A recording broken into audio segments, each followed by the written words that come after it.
આપણી સાથે આપણી સ્કૂલના વિદ્યાર્થી ભદ્ર અને ક્રિસ જોડાયેલા છે, જેને આજે આપણે આપણી સ્કૂલ વિશે અમુક પ્રશ્ન કરીશું કે જેથી આવનારા વિદ્યાર્થીઓને ખ્યાલ આવે કે સ્કૂલમાં કઈ રીતે ભણાવવામાં આવે છે અને કઈ રીતે છોકરાઓને ટ્રેન કરવામાં આવે છે.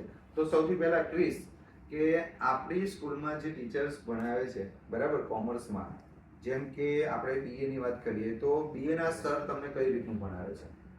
બીએના સર, એમનું નામ નરેન્દ્ર સર, એ ખૂબ જ સારી રીતે અમને બીએ અને એસપી બંને વિષય ભણાવે છે. તેઓ આખું ચેપ્ટર ભણાવ્યા પછી ક્વિઝ પણ રમાડે છે, જેમનાથી અમને આખું ચેપ્ટર ક્લિયર થઈ જાય છે, જેથી અમને ચેપ્ટર રિવાઇઝ કરવામાં પણ વાંધો નથી આવતો અને તેની ચેપ્ટર પત્યા બાદ ટેસ્ટ બી લેવામાં આવે છે, જેથી આખું ચેપ્ટર ક્લિયર થઈ જાય છે. બીજી વસ્તુ કે જે આપણા નરેન્દ્ર સર છે એમની ભણાવવાની ટેકનિક એવી છે કે જે મોટા મોટા ક્વેશ્ચન હોય, કે જે મોટા મોટા ક્વેશ્ચન બધાને યાદ નથી રહેતા, તો એ તમને એક કી આપે છે, જેમ કે આખા મોટા સવાલના જે મુદ્દાઓ હોય છે એ મુદ્દાઓ યાદ રાખવા માટે એક ટેકનિક આપે, જે ટેકનિક દ્વારા તમે આખો સવાલ યાદ કરો છો, બરાબર. એ જ રીતે ભદ્ર, જેમ કે આપણે સ્ટેટિસ્ટિકમાં વાત કરીએ કે હરીશ સર તમને સ્ટેટિસ્ટિક કઈ રીતનું ભણાવે? હરીશ સર તો ભણાવવામાં તો ખૂબ જ સરસ છે અને જેમ જેમ ચેપ્ટર પતે તેમ તેમ તેનું રિવિઝન અને તેમ તેમ તેના ટેસ્ટ અને બાળક બેસી ના રહે તે માટે તેને ઘરેથી બી દાખલા આપે, જેથી તેનું રિવિઝન થાય અને તેને લાંબો સમય સુધી યાદ રહે.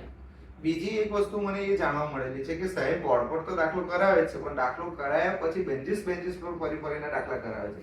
સાચી વાત કે ખોટી વાત? સાચી વાત. એ રીત તેમની બહુ જ સારી છે કે જેવું બાળકને ન આવડે તો તેમની બાજુમાં બેસીને તેમને શીખવાડે. બરાબર. ત્યાર પછી ક્રિસ તને પૂછીશ કે આપણા જે નિકુંજ સર છે કે જે ઇંગ્લિશ, બરાબર છે, ઇંગ્લિશ અને ઇકોનોમિક્સ ભણાવે છે. ભાઈ વિદ્યાર્થીઓ તમને કહી દઉં કે આપણા જે નિકુંજ સર છે પોતે સીએસ થયેલા છે, બરાબર છે, એટલે બીકોમ એમકોમ અને સીએસ ભણેલા છે, એટલે એમના નોલેજની વાત તો કઈ અલગ જ છે. તો તમને ઇંગ્લિશ અને ઇકોનોમિક્સ કેવું લાગે છે? નિકુંજ સર જ્યારે ઇંગ્લિશ અને ઇકોનોમિક્સ ભણાવે છે ત્યારે ફક્ત ખાલી અંગ્રેજી જે ચોપડીયું જ્ઞાન હોય છે એ નથી આપતા, અમને જાતે અંગ્રેજી બોલતા શીખવાડે છે કે તમે બોલો, અંગ્રેજીમાં વાત કરતા શીખો. આજકાલના છોકરાઓ ફક્ત ખાલી ચોપડીયું જ્ઞાન લઈને પૂરું થઈ જાય છે, પણ આમ આગળ એમને પછી જ્યારે અંગ્રેજી ડેઈલી લાઈફમાં યુઝ કરવાનો આવે છે ત્યારે તેઓ પાછા પડે છે. તો એ વસ્તુ ના થાય એના માટે અમને હાલમાં પણ સાહેબ અંગ્રેજીમાં અમારી સાથે વાત પણ કરે છે અને અમે પણ અંગ્રેજીમાં તેમની સાથે વાત કરીને. અને ઇકોનોમિક્સમાં પણ એવું જ છે કે જે અમને આગળ દેશ વિદેશની દુનિયામાં એ લોકો ડૂબાડી દે છે. અર્થતંત્ર શું થાય બધી જ વસ્તુ અમને સમજાવે છે, તથા 11 બાર પછી સીએસસીપીટીમાં પણ ઇકોનોમિક્સ ઘણું યુઝફુલ આવે છે, તો એના માટે બી અમને અત્યારથી સમજાવે છે. બરાબર. અને આપણે ગુજરાતીની વાત કરીએ, બરાબર છે, કે ગુજરાતી આપણા ડીકે સર ભદ્ર, ડીકે સર વિશે શું કહેશે?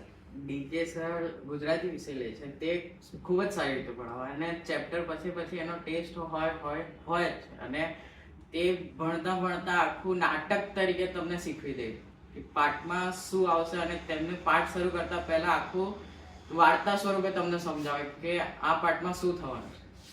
બીજી એક સૌથી વધારે ઇમ્પોર્ટન્ટ વસ્તુ એ છે કે આપણા જે ટીચરો છે, જેમ કે નરેન્દ્ર સરની વાત કરું તો 30 વર્ષથી વધારેનો અનુભવ ધરાવે છે, બરાબર. પછી ડીકે સર તો બરાબર છે, રિટાયર થઈ ગયેલા છે, એટલે માની લો ને કે 30-32 વર્ષનો એમનો અનુભવ છે, બરાબર છે. એટલે આપણી પાસે જે પણ ટીચરો છે એ એક્સપિરિયન્સ વાળા છે અને કોમર્સ ક્ષેત્રમાં નંબર 1 છે, બરાબર છે. અને એકાઉન્ટમાં મજા આવે છે કે નહીં? એકાઉન્ટમાં તો બહુ જ મજા.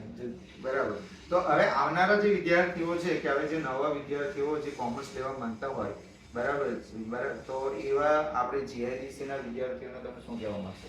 જીઆઈડીસી ના વિદ્યાર્થીઓ માટે અહીં તો કોમર્સ ખૂબ જ સરસ છે અને સાયન્સ પણ ખૂબ જ સરસ છે, પણ અહીં સાહેબ શિક્ષકોની ભણાવવાની રીત અને સમજાવવાની, તેમજ જો ના ખબર પડે તો તેને વારંવાર સમજાવવાની. એકાઉન્ટમાં જોઈએ તો પછી આપણા ગિરીશ સર છે કે જો બાળકને ન આવડે તો તેને એકવાર પકડ્યા જ્યાં સુધી ના આવડે ત્યાં સુધી તેને છોડે જ નહીં. અને બસ તારે શું જોવું છે? સર જે લોકોને 11 કોમર્સમાં કાં તો પછી સાયન્સમાં એડમિશન લેવું છે એ લોકો માટે આ સ્કૂલમાં ફક્ત એટલું જ કહેવા માંગુ છું કે કોઈ પણ ઇતર પ્રવૃત્તિ જેમાં તમારો ટાઈમ બગડશે એવામાં ખાસ ધ્યાન આપવામાં આવતું નથી. મેઇન વસ્તુ એ છે કે તમારું ભણવાનું પૂરું થાય પછી જ બીજી એક્સ્ટ્રા પ્રવૃત્તિ કરવામાં આવે છે.